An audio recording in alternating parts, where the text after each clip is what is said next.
Hey everyone, it's Tim Evanicki. Before we get started with today's podcast, I wanted to share some exciting news with you.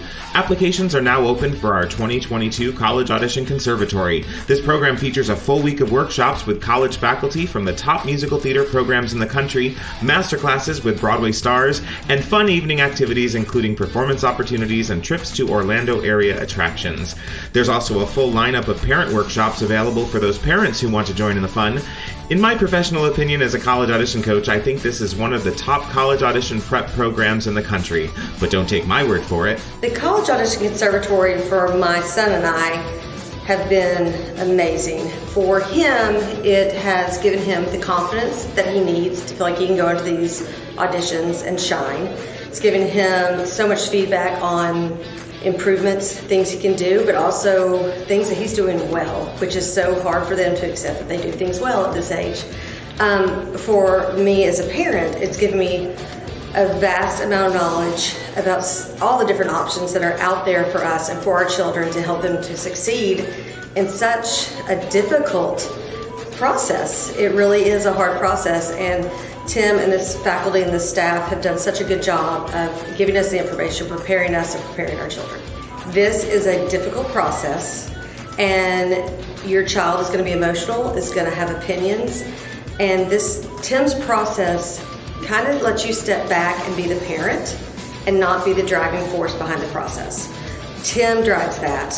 He can be kind of the hold them accountable person, and you can just be there for moral support and enjoy the ride a little bit. There's still stuff for you to do, but I do feel like it protects the relationship between the parent and child immensely. The conservatory is open to all students grades 9 through 12 for the 2022-2023 school year. For more information on how to apply for the College Audition Conservatory, please visit www.thecollegeaudition.com/conservatory. Now, on with the show.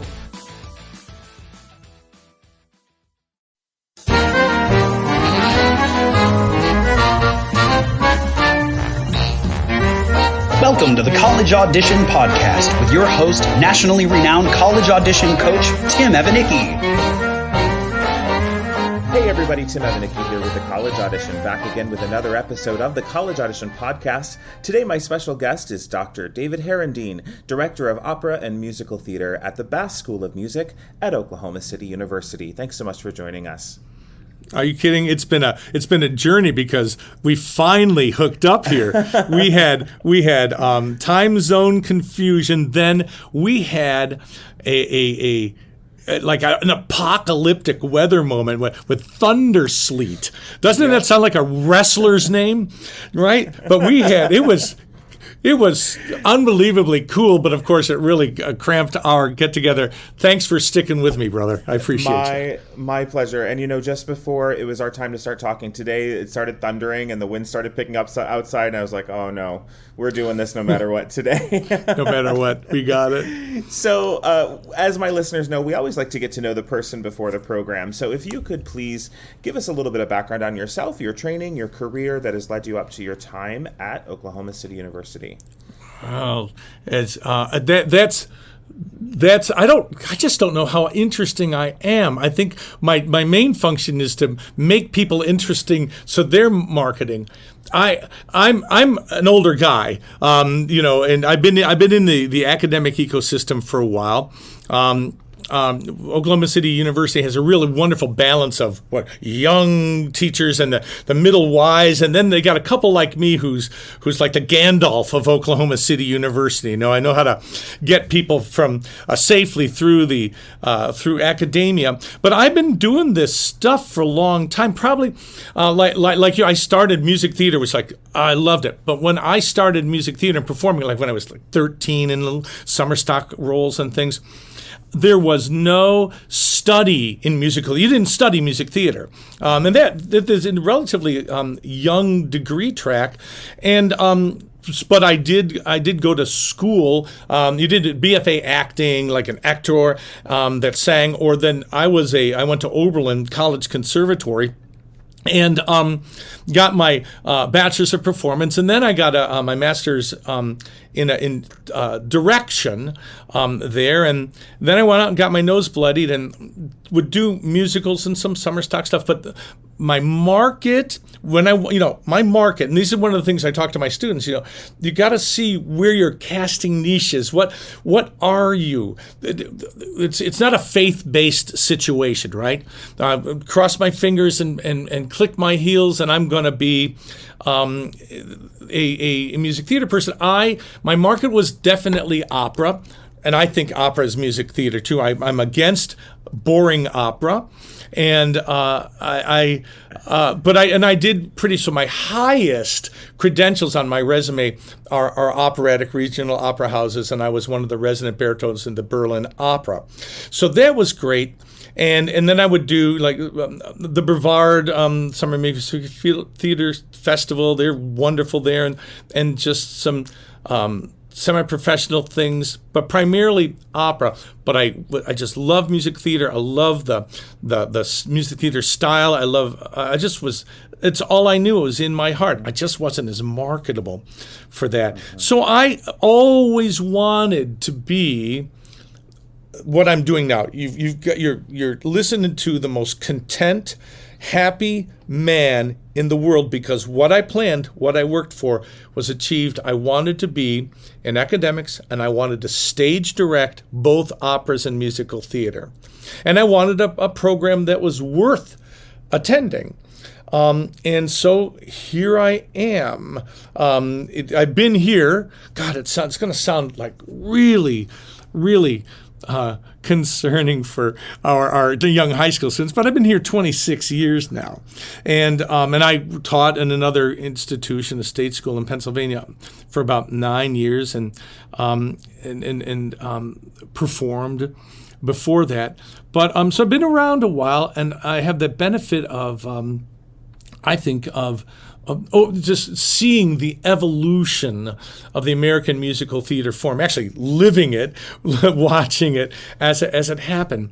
And I found this job and was able to build with my colleagues a program that I think is worthwhile. Mm-hmm. Boy, that was a long answer. That was a wonderful answer. Thanks. I'm from upstate New York, little brother. Wait a minute, we have that, right? I grew up in Rochester, and Rochester, New York, and we were talking a little beforehand that you grew up in the Finger Lakes region. Yeah, we're lucky. I'm from Honeoye. I'm probably going up there very soon. Actually, I have quite a few students at Nazareth. From some of my former students at Nazareth now. And Nazareth has become a really wonderful musical theater program. I wish was there when I was there. So I actually go up there quite a bit now. And I'll be going up soon. So that was a really interesting connection that we had. You don't meet many people. Yes, truly. I bet we have more. I'm sure.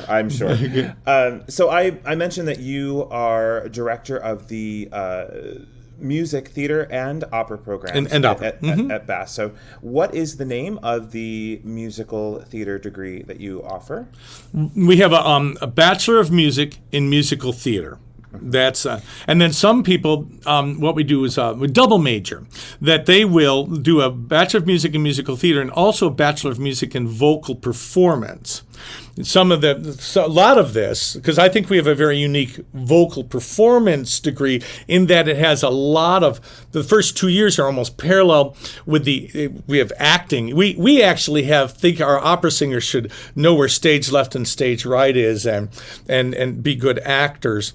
And both degrees inspire the students of others, and some of them do both. So there's a BM MT and a BM VP. So that Bachelor of Music moniker sometimes scares away some kids who think of themselves as true theater artists, and they don't want to go get a degree in music. They want a degree in theater. So tell us, before we get into the specifics of the program, sure, what the difference is between a BFA musical theater and a BM music theater. Well, I don't know, really. Here's the thing. Good schools, I tell people to reverse engineer because they think, it's a Bachelor of Music. I know it's heavy on the music, and you guys are vocal-centric. This is what I hear all the time. I say, okay. So I get that because it's kind of the easy compression of the stuff that the people talk, because they're led to believe that it has a certain amount of acting austerity, and it doesn't. We have to look at the end result. everybody who leaves my music theater program is crackerjack and ready for that very competitive, frenetic, wonderful, evolving world of musical theater. They're ready. They're ready in terms of the acting. They're ready in terms of the dance. They're ready in terms of the huge variety of vocal styles required of a marketable performer.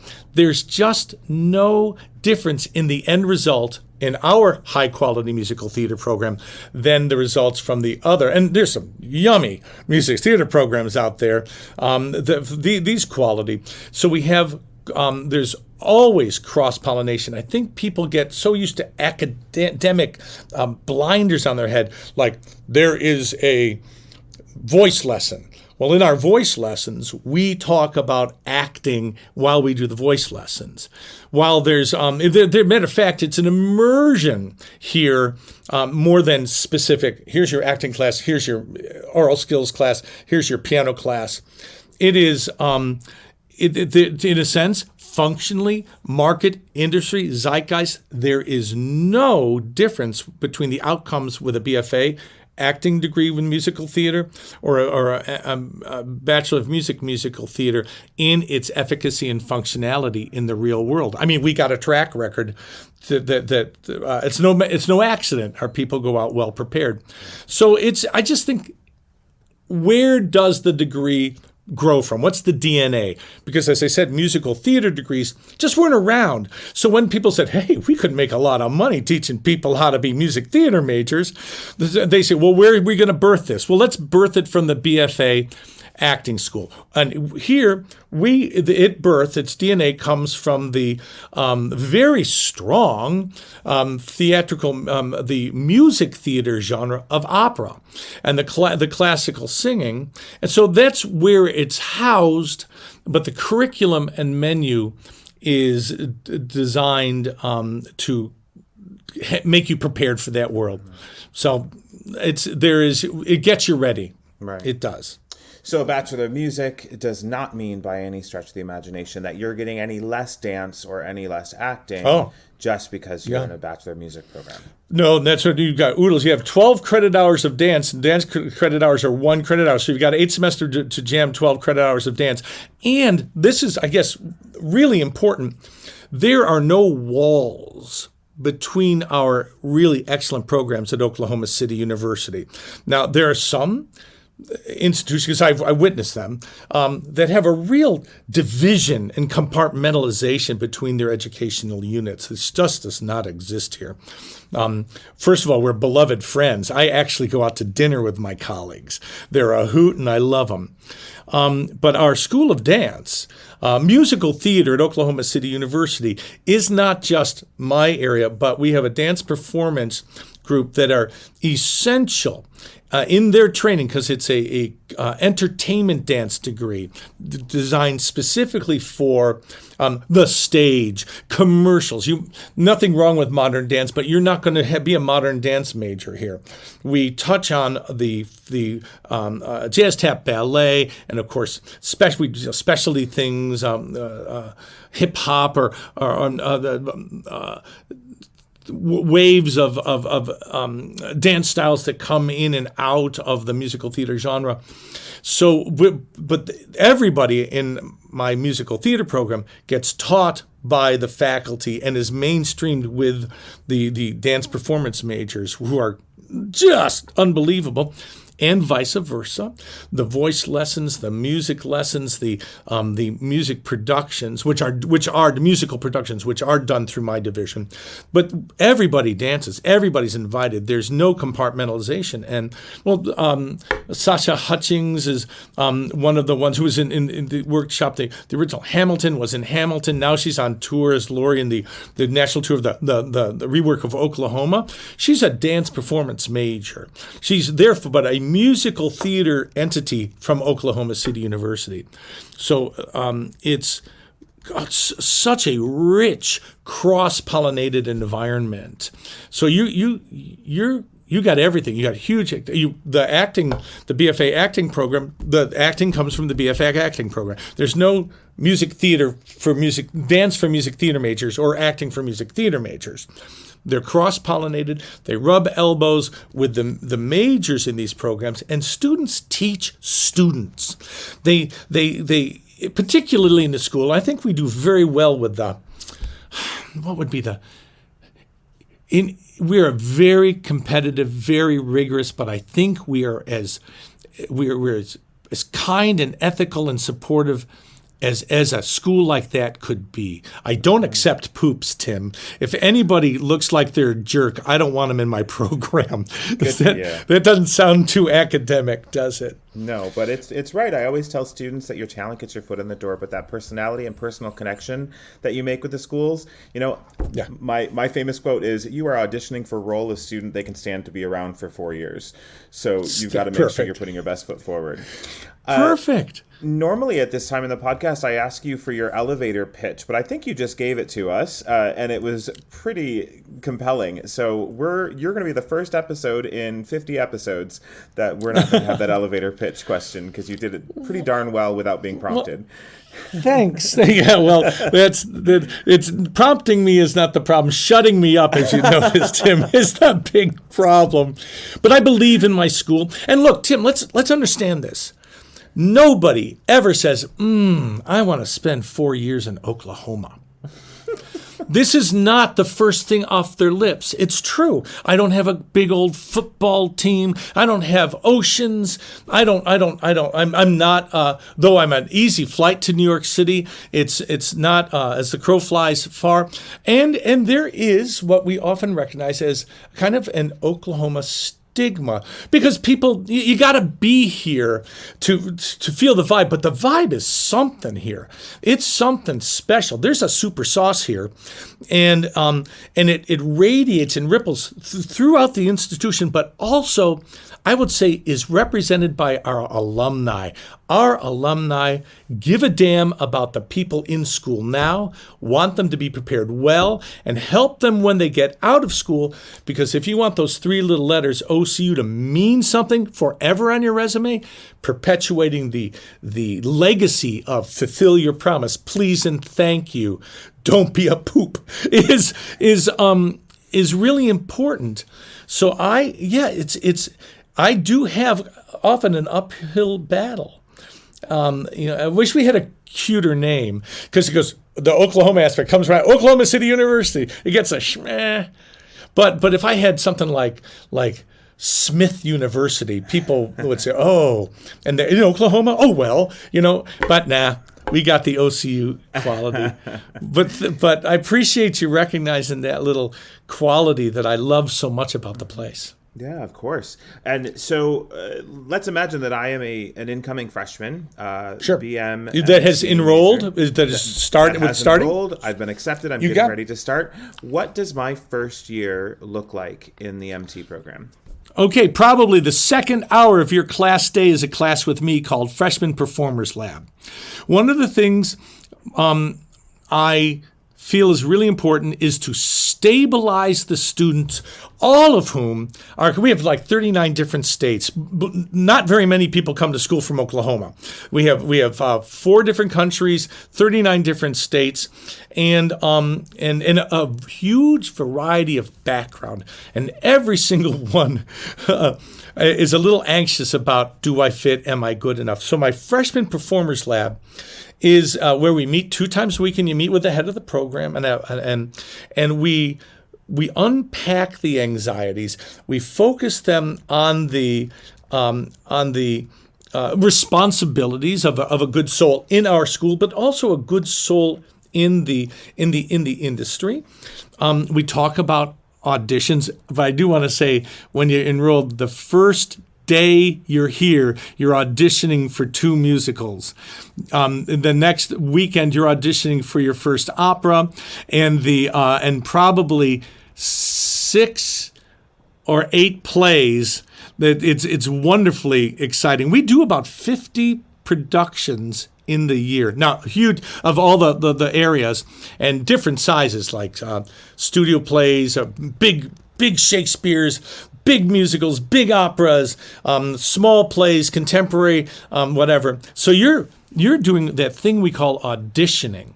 So and nothing makes you prepared, and you know this, Tim. I'm positive nothing makes you better at auditioning than auditioning, and you can't theoretically train yourself to audition.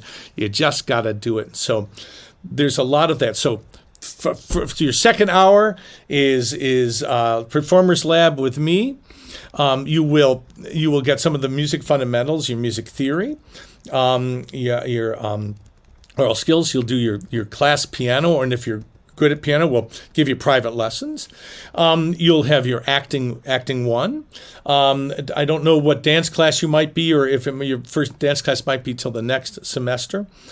You're of course the superb vocal training here at Oklahoma City University. They are many schools have the teacher, right? And if you don't get the teacher, it's like, oh, I don't have the teacher. But at OCU, all our teachers have these golden ears, and they're phenomenal. They work together. They work with me. The voice teacher and the stage director like each other. And we gang up on the students because you gotta. They're smart and sassy. So we need all of us to gang up on them. So, and then you got 2 half-hour voice lessons, one a technique lesson of the other one repertoire application of the sound creation towards aesthetics. And then you have studio class, which is groovy because everybody gets to the place, and it's a master class, the studio class that the teacher picks a student, they get up, and so it's how you train the ear and then know that you're not the only one not getting that high note, and it's beautiful. And then we have choir, and it's full and it's exhausting. There's no such thing as a well-rested performer here. So it's you're under the same roof as the opera program. Talk to us a little bit about those advantages. And we've touched on it a little bit, but what does that bring to the table for these kids? It's great. First of all, the people in Freshman Performers Lab are vocal performance majors. And let's make it clear, I feel a vocal performance major really should be properly called an opera. You're not going to make your living doing recitals. It is a kind of stage performance leaning program. Opera is music theater too. And the dimensionality that both the experiences in each genre give to the respective student is huge. It's huge, and so they're in the same class, but an opera major has to audition for the musicals. I'm not asking, and the music theater major has to audition for the opera, and it is thrilling. They're scared. Both of them are scared. But then after they do it, they start falling in love. They start feeling, it's like different cuisine, And opera is such a rich brew sometimes. And we do a romantic Puccini piece, and it just is so rich, like ice cream sundae. And then we have a little anything goes, a tappy, happy, crispy little dessert there. The flavors are great, but they start then seeing the structural similarities between these things, the musical language, the form that they recognize. All of a sudden, they start seeing not the difference between the genres, but the things that connect these stage performance people, because I don't like boring opera. I don't. I love to direct opera, but I don't think I'm a snore when I do it. It's you fall in love with it. So, and also everybody has their own kind of angst about singing. We have people who have a very easy head voice, but really don't have an efficient mix, and some people who don't even have some young ladies who don't have a belt. We have the vice versa. We have the young ladies who they've been belters in the high school, just really slamming those chords and strengthening those specific muscles.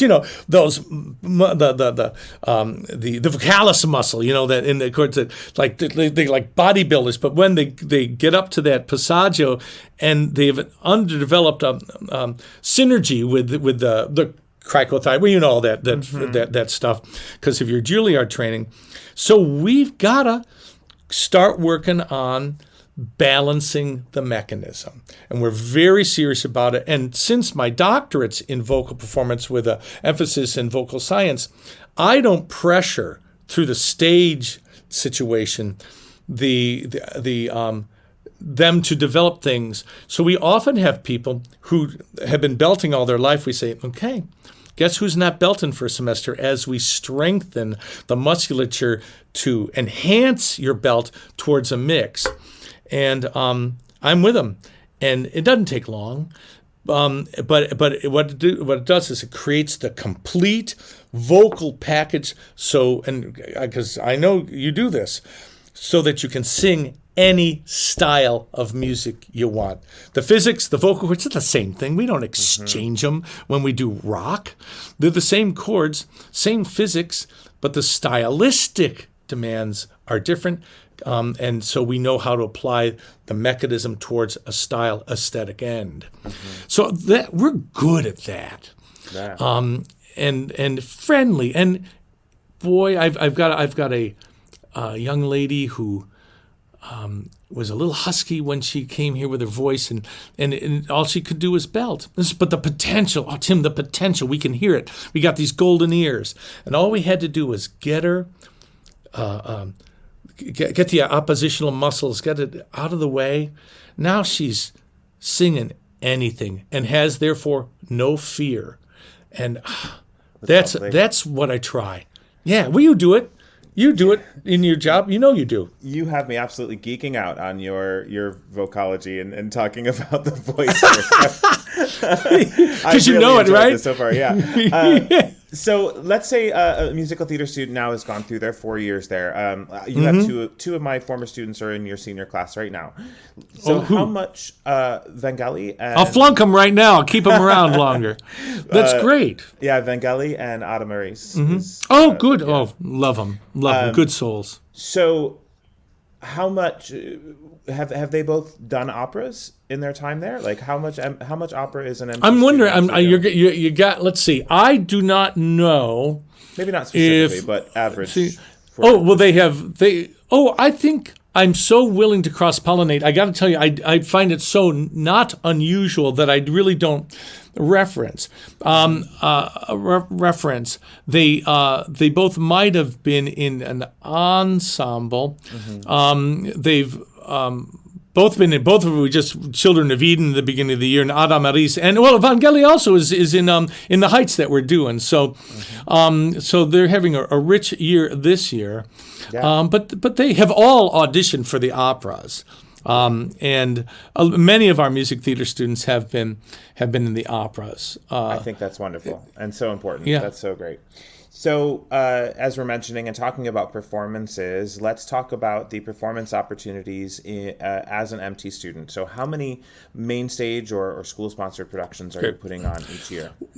Great. We have, let's see, 2 main stage operas, 2 main stage musicals, but then I have another opera and another music we call spotlights, which we put them in our main stage season, but they're different in their production value. That's the right way to say it. So we got these big blistering musicals and operas, but then I have these other 2 of the same genre musicals.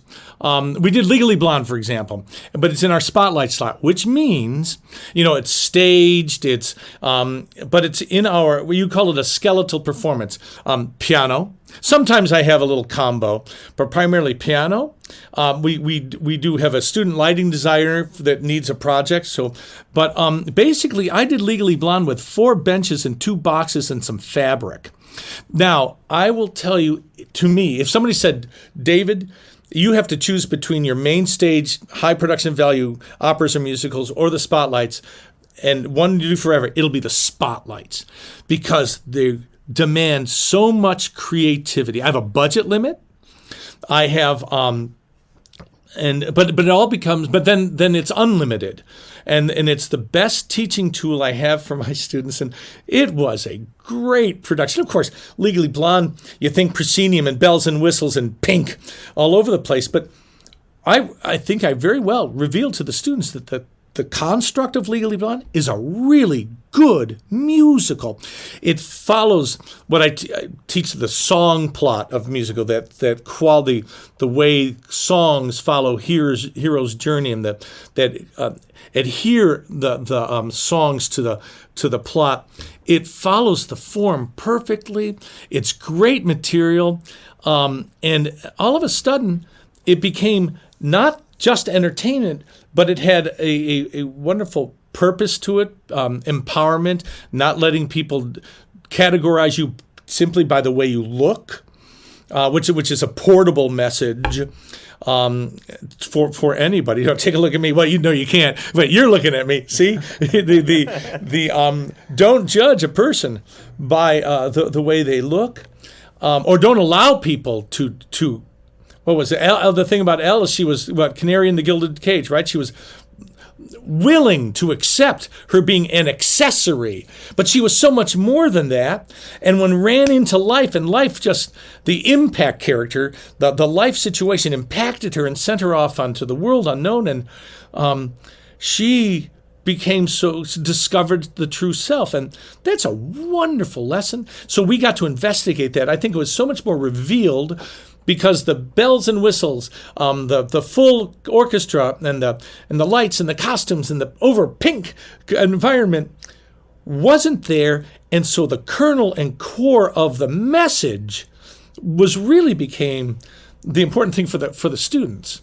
And those we do 2 spotlights, and then our students, we have a student production group. They do 2 musicals. We did Spelling Bee, and you got to forgive me, I can't remember the other one we did. So they do 2 musicals a year, and our student opera group does 2 operas. So you're talking about 10 productions in our area in the year. And then our School of Theater does oodles. It's rentals for a play are like $75. Rental for a Sondheim musical, if it writes for a Sondheim musical, it's like $4,000, right? So they do a lot more plays, but this is the really important thing: the cross pollination it's in the ecosystem. You wanna, I make ya, I nudge ya, and you might not get the lead in the musical, but you will be a lead in a play, or you'll be part of a play. We do really good Shakespeare here. We're phenomenal with that, and contemporary material, comic material. Last year was a little bit too glum. We needed more funny stuff in last season, but it's open for all. And the BFA acting majors audition for the musicals and are often in it. So it's so to say how many productions in my area is almost cannot completely represent the performance and audition, primary focus, audition opportunities for the student. I mean, I used to be the director of the School of Theater. I was the interim director of the School of Theater for, dig this, 11 years. It gives you a new definition of the word interim. But the school location was transitioning from the arts and science to the College of Performing Arts, and so I got to take it over with my boss. The dean, Mark Parker, is my boss, and we got the synergy with the School of Theater, the BFA, and the design and production there, and us. It's storybook. Because, frankly, I got along with me very well, right? And that my colleagues there, we think the world of each other, and the cross-pollination causes our students to sit back and respect the other areas. You don't say, oh, that's a dance major. They eat carrots a lot. That's an acting major. They dress in black and smoke. That's an opera major. They stand there and loud. And that's a music theater major. They just entertain. Nah, because none of those descriptives, those snarky descriptives, define these hard-working genius people. And you're not willing to create that us-them distinction if you're just making yourselves us. So we work really hard on that. And we do a stupid amount of productions, Tim. I mean, it is. Sometimes we go, I have like 5 things going on in 1 week. It's excitingly dumb. I mean, I'm being glib. Go ahead. You mentioned earlier that students can double major in vocal performance, or can you speak a little bit more about the minors and double majors that are available both within your school, within Bass, and then also outside of that at the larger university? Sure. I can speak pretty much. It is really hard to have a minor and have one of our professional degrees. Now, if you were a musical theater major, and I've had somebody last audition sequence said, "Hey, can I have a dance minor?" No, but you don't need one because of the opulence of the movement training. It's part of the musical theater training. You can have minors, though. It depends how much you bring in terms of your AP credits, concurrent enrollment that you can do. You can, for example, be you can have a little business minor, something like that. You can add another, so like 18 hours if you bring in 18 hours, or take some summer classes and carve out credit hour time to customize your degree. We have some people want to be an English minor. Again, it's possible if you have AP courses. We have a fair amount of general education credits, a little bit more than many schools. Certainly more than Baldwin-Wallace and more than Michigan. I did a little look-see to see how many general education credit hours people have. But you can really open some room for a minor if you bring in some of the stuff, some of your general education credit hours, open them up. And then, or you can just take more coaching. You can take music theater dance, which is one of our dance schools, really exciting thing, which the curriculum or the content changes every semester, so it's a repeatable thing. You can take opera studio. You can take music theater workshop, which has content that changes every semester. So you can add more than what's on your menu already. So, but having it's not easy to have a traditional minor. Let's say an English major with a psychology minor. I don't know if that even exists. We do have a BA degree, which is a Bachelor of Arts. I label our liberal arts degree, where you can, like, be a voice. You have voice lessons, music lessons, but then you get to create a degree track that might really interest you. We have a pre-med program. It's a BA music pre-med. And it's a very attractive candidate when you leave, because the music degree teaches you these things that is very advantageous to a med school. Pressured situations, getting things done on time, working autonomously, working with a group, dealing with pressure, and there's the way the arts wire the brain. It really reflects well in the wiring required for pre-med. So parents, let me tell you, parents, if you want your child to be a doctor, have them be a BA music student here, and they still can audition for the shows, participate in the productions and things like that. Mm-hmm. That's awesome. That was a long answer. That was all over the place. So so if I'm hearing that right, are your all of your productions open to everyone in the school?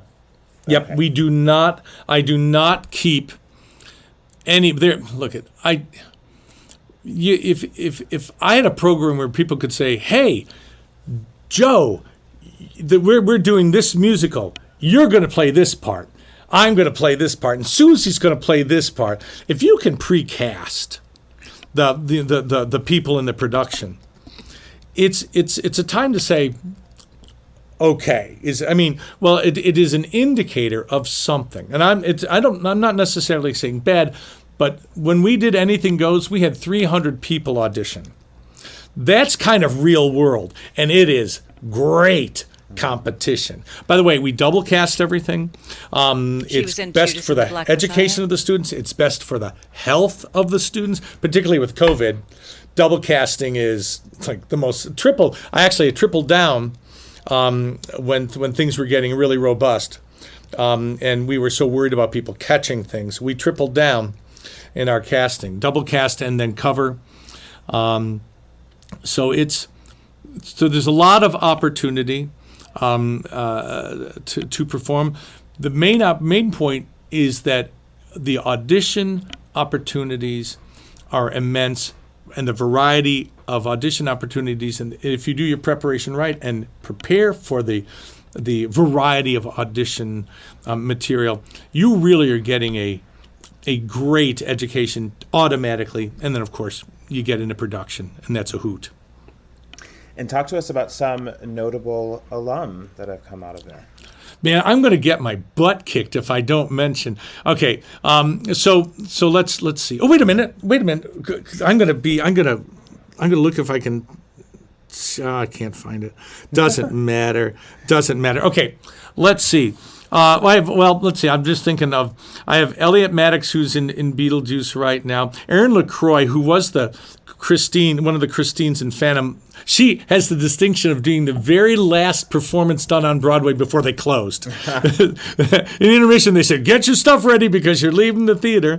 Then she's in the new 1776. We've got. I know. I can't wait, and we have been waiting because of COVID for such a while. We've Keith Hines is in Jersey Boys. Yeah. Kyle Hines, his brother, is just got cast in the Harry Potter play. Let me just start riffing on people. Anyway, yes, Will Mann, Sasha Hutchings. I mentioned. Do we talk about Belinda Allen. Okay. Molly Rushing Anastasia. I don't think is coming back, but she was Anastasia. They upload. I've got Kristen Birdsong, who's just is understudied in and then also there's Lion King. He's on the HBO exposure also. Will Mann, I think, is on the Lion King tour. It's hard to keep him up. Isaiah Bailey. Monologues. So yes, we do have a pre-screen process. Kind of oodles. They're all going to yell at me, man, because I didn't. I have hundreds and hundreds of students, and they're so good. And of course, national tours. We generally ask for Kate Moore. Contemporary Yeah, and I've made some really good young directors. Brian Cowing works in the Wisconsin area. He's phenomenal. I've got a former student who's in the Tara Rubin casting office. I've got Matt Redman, who has one of the notable talent agencies. I consider them just as much on Broadway. You know what I mean? Oh hell, friend! Beep that out. 7 seconds. But you are too, right? Because you start the green shoots that grow into what I touch, and then we grow into this wonderful Grant and I have been environment that responsibility of performance, entertainment, and get them ready to wherever the pinball of life sends them to get ready to adapt. I don't have people who sit on the couch. You got to go out and grab that life. So we really come together that way. Now I'm feeling guilty about people. That's all right. I'll have to send you a list. To come on campus. Well, I tell you what, I'll cut you off now so you can blame it on me in case someone says that you didn't mention him. But you didn't mention probably the person that sort of put you on the map, at least for this generation, and that's Kristen Chenoweth. Or Kelly O'Hara, too. Kelly O'Hara. Those two. Oh, my gosh. Oh, don't let Kelly O'Hara know. She's come and taught for us before. Please. Oh, I'll tell her. No. We're both guilty now. Yeah, well, no, I didn't mention them because I believe that I don't want those two superstars, and they are absolutely as talented as you think, and they are as altruistic as you think. They are as wonderful as you think. This Dallas, is no facade, either of them. And I'm so proud. But I would never even though Kelly's last year was my first year, I would never personally claim much influence on the trajectory of their career. And Kristen, I know well, and both of them I know well. North Dallas, which was a much larger, they're absolutely the example. I think everybody just should a much larger event, but model the pandemic, in the business and their altruism, nurturing of others, thought of others, and yes, we spend a whole day there. These characters they play aren't them. They're so smart and beautiful and charismatic.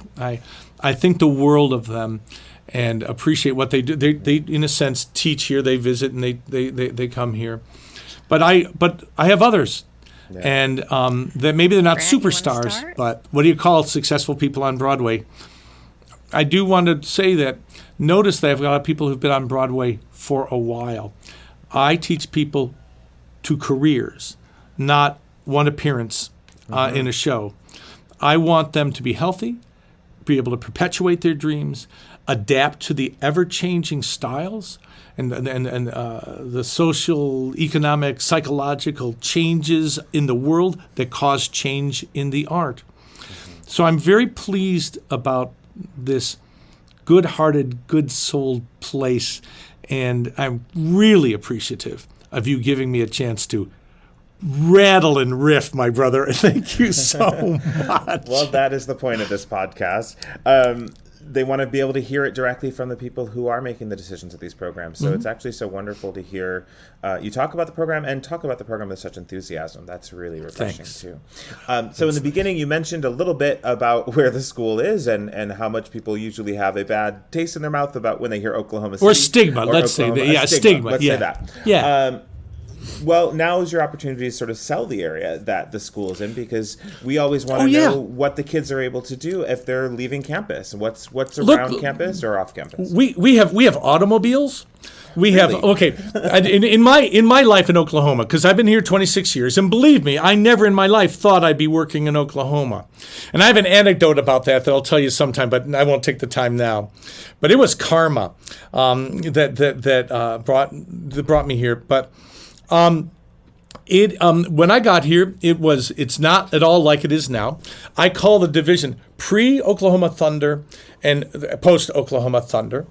And the Oklahoma Thunder is a symptom of the new guard, the new attitude about how to make this city somebody who takes what the it time should to be, kind of walk into the room and the room Katrina and situation go and there, someone who's not which afraid made to us thinking engage about and to maybe make we eye could get a contact. basketball team here that had really, been someplace else. Energy. Anyway, And so they there's not a worked right and they wrong they there. got There's not a the yes professional and no basketball there. team, It's but just, it is a do they- symptom are of they giving mindset, me a something? symptom Are they offering of something of attitude, a themselves? symptom of growth.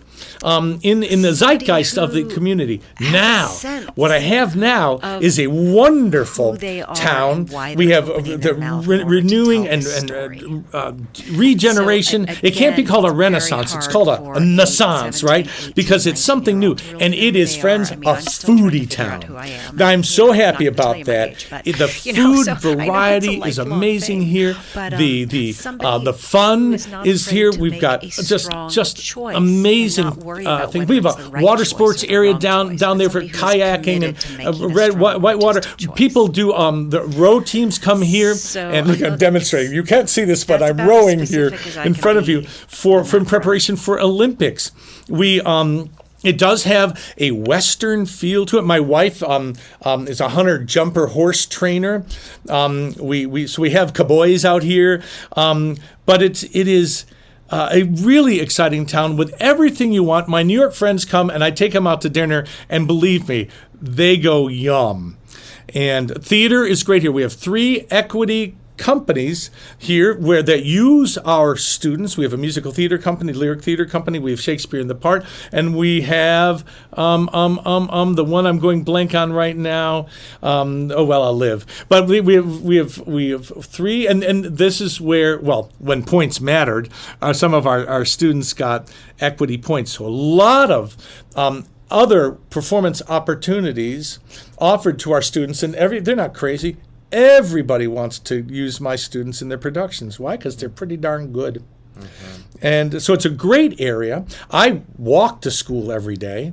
I live like a mile from school, and it's nice. It's a different temperament. I said we don't have mountains, but I'll tell you, you drive up I-35 and you get into it, and that the golden waves of grain, and you'll just watch like an ocean. You'll watch the wind ripple like waves across the grain. It is a different type of the America visual idea. It's the what a beautiful morning, right? There's a lot of wind here. I'll tell you, there is, but it is magical in its own way because of its region, but it is equally, though the sunsets, I just can't tell you how beautiful. So it's worth the visit, it's worth daring, and trust me, I'll take care of you. So yeah, that's I'm a Northeast liberal. I'm here on purpose. But it's getting them outside of their coach let's switch gears now and talk about the audition process. Some fun exercises that may explore how they move through the space. Download these podcasts. And then we often will have first question I always ask, we allow them to ask us any questions we that do they want to now. about ourselves or about first the program, year that we have, so that they can make an informed decision about where they're going to spend their next 4 years and it's hard-earned money. It's a good thing to do.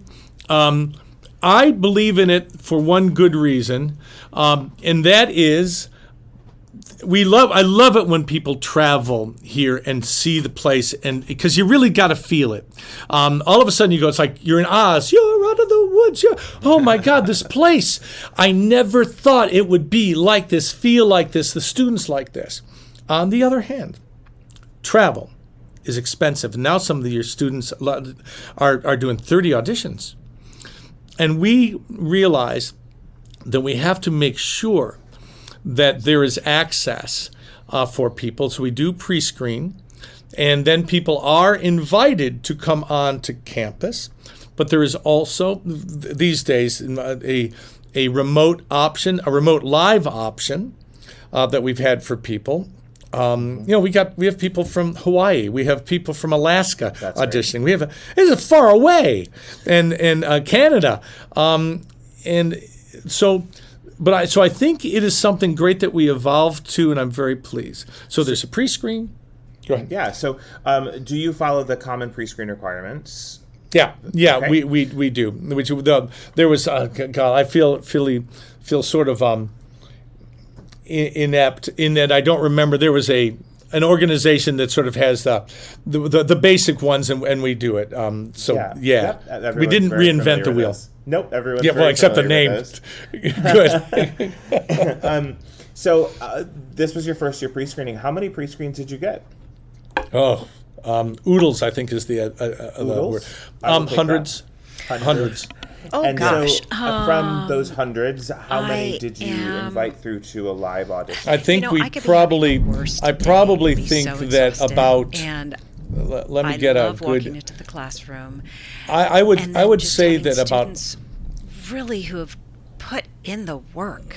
They've taken the lessons. 250, close to 300 over our 3 audition times. Now then, weather and life and COVID did not allow everybody to come onto campus. But even my most recent one, we had one weekend we had 100 students over the Friday Saturday thing. It would have been more, and I know it would have been more had we had the weather cooperated. But we got everybody in. But this was a lean time. time for live auditions simply because of the traveling COVID. I love live auditions. I don't mind the remote. Those can be really wonderful we try to do remote live experiences and really challenging ones, like really challenging. Since we don't have an exact number either of love how or many hate their you receive, classmates, what percentage and so would you just say navigating that because it's a larger lesson. Let's say, let's say about outside in the real world. So I'm looking forward to that. It's like an ACT test here.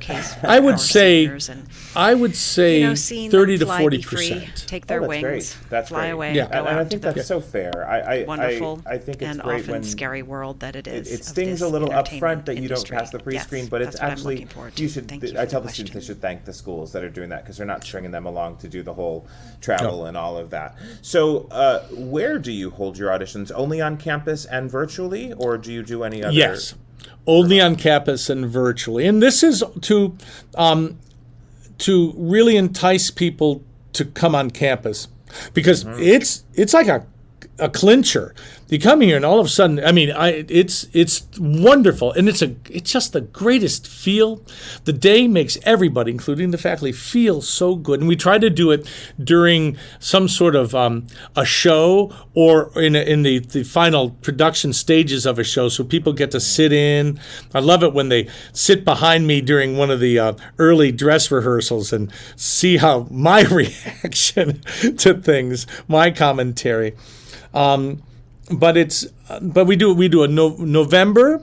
It's our early audition, and then we did the beginning of February this year and the end of February, and sometimes we do the beginning of March. It just depends how things work out in the calendar. So those are the 3 audition timed on-site auditions. If the students are applying and auditioning in November, is there a first round of offers that are made after those November auditions? Yes, we do try to tell people in about 3 weeks. I don't keep people on tenterhooks. It is so hard, isn't it? And how we build back how we build together again, for you, and build a teacher, back community that's been lost. I'm a dad. Not lost, but and I remember my daughter the last 2 years. just applying for cohesion and coming together as a be a group nursing is major at really the school, and how her sense of self and frankly, to me, it's a heck of a lot easier. The hardest thing to do, and the strongest, bravest thing to do is audition for a vocal performance or music theater, because when you are quote unquote rejected or not accepted, on the website, it hurts. You feel it is you, and no matter what I say to them, because the audition doesn't define you. It doesn't. And it defines me. We're all fairly accessible if you find our. It doesn't matter, and parents too. On the website. I look at the parents, two different pains, 2 different anxieties. Believe it or not, and our I think it is great to know that if you're accepted, then Wayne Petro is come on over. Don't spend any more money. He is or a wealth of information, if you don't make it in, that there's other stuff in the future. So but I think it's fair. But do homework. Do homework. What is your target Get a vibe number for an by looking at the freshman website MT and class? by seeking out alumni. It's another one of those non-specific. them It does what their depend how many we experience graduate. It depends how many, and because we try very hard to achieve a balance in the bench. Oh, that's a good word.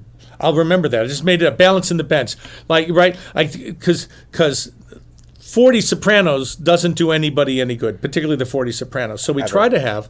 Thanks for your time. We appreciate it. The different vocal flavors, the different genders, different sizes. I think one of the things I think we're recognized for when our showcase goes to New York is the diversity of in it, and because I really do like the beautiful tapestry of different flavors for each other to, again, students teach each other. And so I think that we could have between 40 and 50 of my vocal majors, of which some are vocal performance, double majors, vocal performance and musical theater, or pure musical theater. And that's sometimes how it gets difficult to say because we have these three, and then BA voice, of which I have a few every semester. It could be, let me think. I had, my freshman performers lab at one time had 22 in one section, 23 in another section. So that's the largest class I teach. Our class sizes are very small. Freshman performers lab, or sometimes my musical theater literature class has maybe 22 people in it. But everything else is a very intimate, very small component. Wonderful. But we don't. It is just as worthwhile to audition our last audition slot as it is the first audition slot. We are good at this. And it's great. And then, believe it or not, sometimes we make offers and then people don't want to come here. I don't get it. But every now and then they say no to Oklahoma City University. And that's all right, And they should. You got to find a place that makes your heart go pitter-pat. Right. You got it. Because I'm going to get you there, just like Michigan, Carnegie Mellon, Baldwin Wallace, Boco, Elon, all these really good schools. I'm going to get you there. Elon has a prettier campus than I do, though ours is adorable. I will tell you. So should the unthinkable happen and someone actually says no to you, do you have a wait list that you go off of every year? Yes, we'll have a wait list. Okay. We have a wait list. But you don't see much motion. There isn't a lot of motion on that because people usually accept, or would you say, how many offers are you usually making to get to your size class? I would say we're like airlines, you kind of overbook. Right. So you might make, golly, that's a really hard one for me to say. I'm making calls now to tell people, hey, I want you to keep us in mind. And I haven't made that count. But let's say there's about 70 people that, and then we'll get what we call, this is academic terms, we'll get melt from that. That will melt down. That's a nice how's that? Didn't that sound cool? Yeah, we get melt.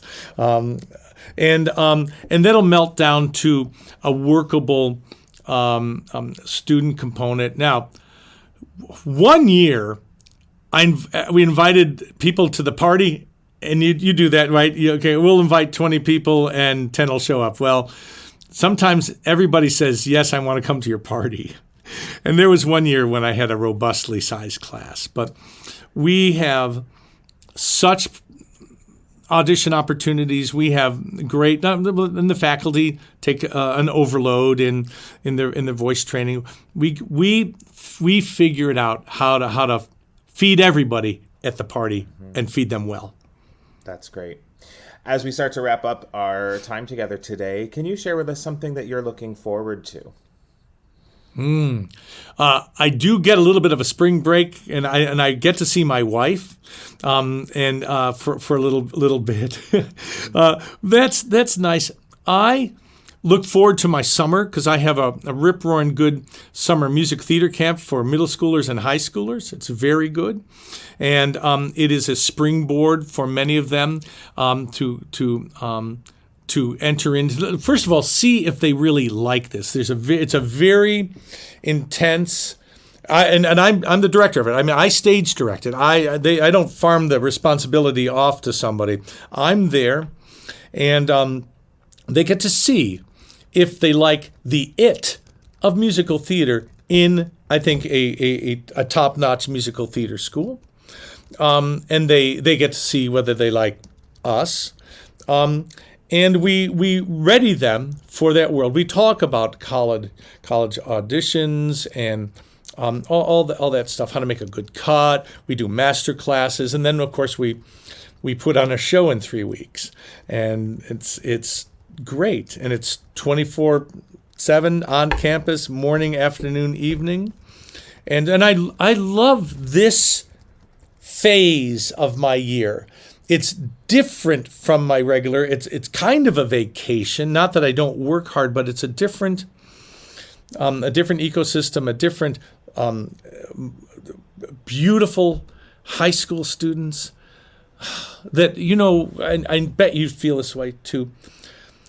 You see the world, and people are at each other's throats, and they're just graciousness and kindness and patience and resilience seems to be lacking. But then I work with these students, high schools and college students, and all of a sudden my optimism comes back about the world because they're going to be doing it. And so I look forward to these different phases and meeting the future of the Broadway and opera genres. That's great. That's wonderful. Well, Dr. David Herendeen, if students want to, or parents want to learn more about your program, what's the best way to get in touch? You go to our website, www.okcu.edu. You hit the hot button for the School of Music, and you're going to see a lot of little things saying admissions, auditions. You can find my email and email me.